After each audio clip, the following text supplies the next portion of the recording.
संतांचे राज्य, उद्योगधंद्याचे राज्य, सहकाराचे राज्य, कामगारांचे राज्य, शेतकऱ्याचे राज्य असं आहे आपलं महाराष्ट्र राज्य.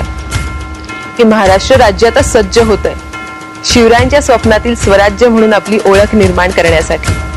महाराष्ट्राला नेतृत्व लाभलंय दूरदृष्टीचे, अभ्यासक, महत्वाकांक्षी आणि उमद्या व्यक्तिमत्वाचे धनी माननीय मुख्यमंत्री देवेंद्र फडणवीस यांचे.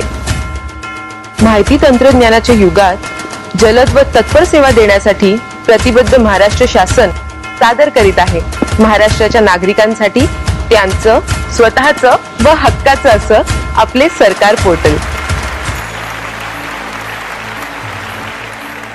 सर्वसामान्य नागरिक आणि शासन यांच्यातील दुवा असणारे आपले सरकार पोर्टल. ग्रामीण शहरी, शिक्षित अशिक्षित, पुरुष स्त्री, तरुण वृद्ध असे सर्व भेद मिटवणारे आणि समानता प्रस्थापित करणारे असे हे पोर्टल आहे. राज्याच्या कानाकोपऱ्यातून नागरिकांना त्यांच्या कामासाठी आता मंत्रालयात येण्याची गरज नसणार. नागरिकांचा वेळ, श्रम आणि पैसा या सर्वच गोष्टींची बचत होईल. तुम्ही दैनंदिन जीवन जगत असताना अनेक समस्यांना सामोरे जात असता. अशा समस्यांना मांडण्यासाठी तुम्हाला मिळतंय एक व्यासपीठ, तक्रार निवारण. माहितीच्या अधिकारात क्रांतिकारक असा बदल 1 जानेवारी 2015 पासूनच झालाय. हा बदल आहे ऑनलाईन माहितीचा अधिकार वापरण्याचा. शासनामध्ये तुम्ही आता थेट सहभागी होऊ शकता.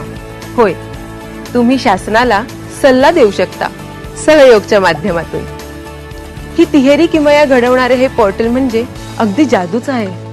खरंच जादू म्हणजे मॅजिक, अर्थात Maharashtra state application for grievance information and collaboration. ही जादू तुम्ही सुद्धा करू शकता. कशी? चला पाहूया.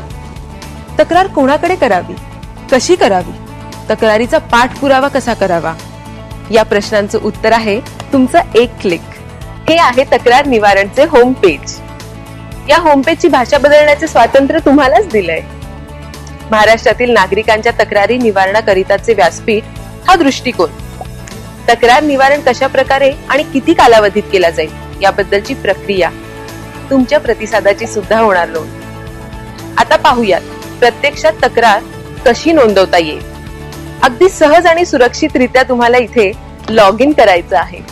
मित्रांनो, या पेजवर तुम्हाला तुमचा मोबाईल क्रमांक आणि ईमेल आयडी नोंदवायचा आहे.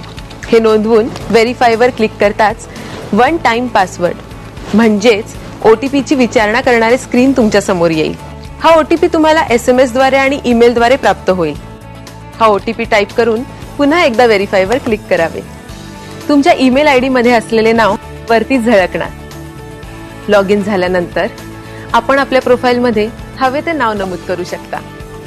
यानंतर शासनाच्या ज्या विभागाअंतर्गत आपल्याला तक्रार नोंदवायची असेल त्याची निवड करावी. या विभागात जर काही इतर उपविभाग असतील तर त्याचीही निवड करता येईल. आणि या चौकटीत आपल्याला आपली तक्रार जास्तीत जास्त 500 शब्दात नोंदवता येईल.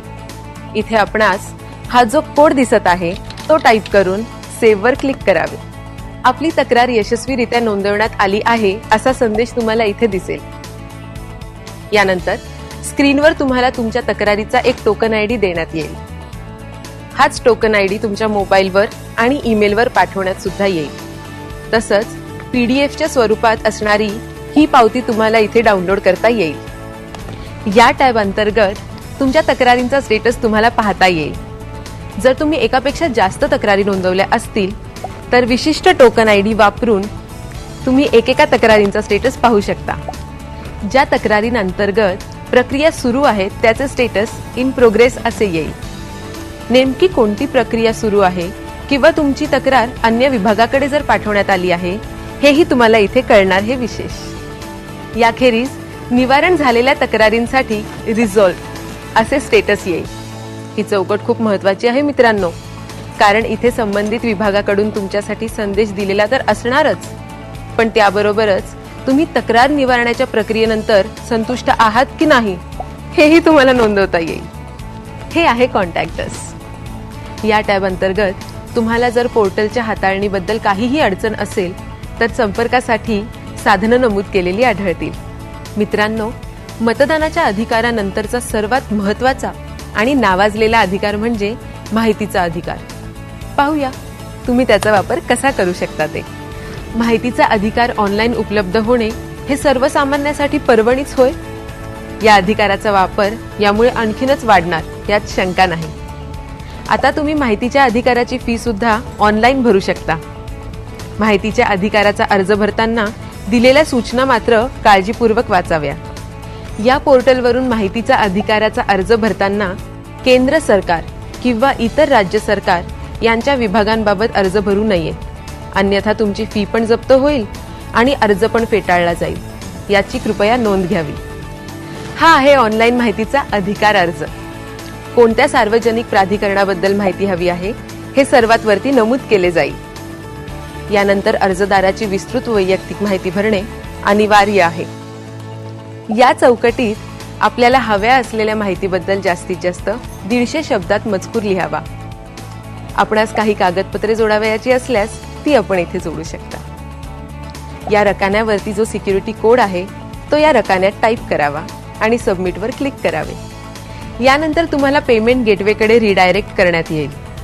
येथे तुम्हाला पेमेंटसाठीचे पर्याय उदाहरणार्थ net banking, credit card, debit card उपलब्ध करून देण्यात येतील.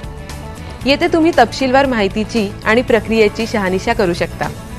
सर्व नोंद बरोबर असल्यास तुम्ही आपली स्वीकृती देऊ शकता. माहितीच्या अधिकाराचा फर्स्ट अपीलचा फॉर्म भरताना आधी नोंदणी क्रमांक भरावा. यानंतर अनुक्रमे ईमेल आयडी, सिक्युरिटी कोड भरून सबमिटवर क्लिक करावे. काही चूक झाल्यास तुम्ही रिसेटचा पर्याय सुद्धा निवडू शकता.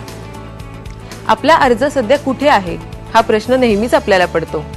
व्ह्यू स्टेटस मध्ये जाऊन तुम्ही तुमच्या अर्जाची सद्यस्थिती तपासू शकता. FAQ मध्ये जाऊन तुम्ही वारंवार विचारण्यात येणाऱ्या प्रश्नांची उत्तरे सुद्धा मिळवू शकता. या संदर्भात अधिक माहिती हवी असल्यास कॉन्टॅक्ट अस या टॅब अंतर्गत संपर्क साधनांची माहिती मिळेल. ईमेल आणि फोन हे दोन्ही पर्याय तुमच्यासाठी स्क्रीनवर उपलब्ध आहेत. परस्पर सहयोगाने विकासाची नवीन क्षितिजे गाठता येतात. सहयोग या संकल्पनेचा समावेश करून शासनाने एक पाऊल पुढे टाकलेच आहे. आता तुम्हीही प्रत्यक्ष सहभागी होऊन सहयोग करा. दस्तूर खुद्द माननीय मुख्यमंत्री देवेंद्र फडणवीस या पेजवर आपल्या स्वागतासाठी आणि सहकार्यासाठी उत्सुक आहेत. थेट शासनाबरोबर संवाद साधून त्यांना सल्ला देऊन तुम्ही बदल घडवून आणू शकता. महाराष्ट्रातील पर्यटन, महाराष्ट्रातील सुरक्षितता, महाराष्ट्राचे डिजिटलायझेशन, स्वच्छ महाराष्ट्र आणि महाराष्ट्रातील मुलींचे शिक्षण व सबलीकरण या आणि अशा इतर विषयांवर जरूर तुमचा सल्ला नोंदवा. विशेष म्हणजे परिवर्तन घडवण्याची क्षमता असलेल्या सल्ल्यांची स्वतः मुख्यमंत्री दखल घेऊन संबंधितांबरोबर चर्चा करणार आहेत. या चौकटीत आपले मत नमूद करावे. तुमचा ईमेल आयडी, मोबाईल क्रमांक, शहर किंवा जिल्हा इथे नमूद करावा. उपरोक्त सिक्युरिटी कोड इथे भरावा. सरते शेवटी बटन दाबावे. चला तर मग नवीन महाराष्ट्र घडवूयात. काळाबरोबर चालून, हातात हात घालून, नवीन तंत्र आत्मसात करून, प्रगतीचे उंच शिखर गाठून चला नवीन महाराष्ट्र घडवूयात. शिवरायांच्या स्वराज्यातला महाराष्ट्र, मुख्यमंत्र्यांच्या स्वप्नातला महाराष्ट्र, तुमच्या आजच्या हृदयातला महाराष्ट्र.